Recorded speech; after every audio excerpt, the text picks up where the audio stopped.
اللہ قیامت کے دن کن لوگوں کی طرف نگاہ نہیں کرے گا؟ حضرت عمر بن خطاب رضی اللہ تعالیٰ عنہ روایت کرتے ہیں کہ نبی صلی اللہ علیہ وآلہ وسلم نے ارشاد فرمایا،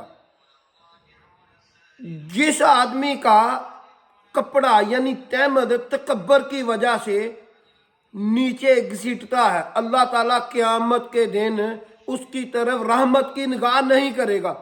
تو یہ بات سن کر حضرت ابوبکر صدیق رضی اللہ تعالیٰ عنہ عرض کرنے لگے، اے اللہ کے رسول، میرا کپڑا جو ہے اس کے باوجود میں اس کو اٹھا کر رکھتا ہوں نیچے لٹک جاتا ہے۔ تو نبی صلی اللہ علیہ وآلہ وسلم نے ارشاد فرمایا، اے ابو بکر، تم تکبر کرنے والے لوگوں میں سے نہیں ہو۔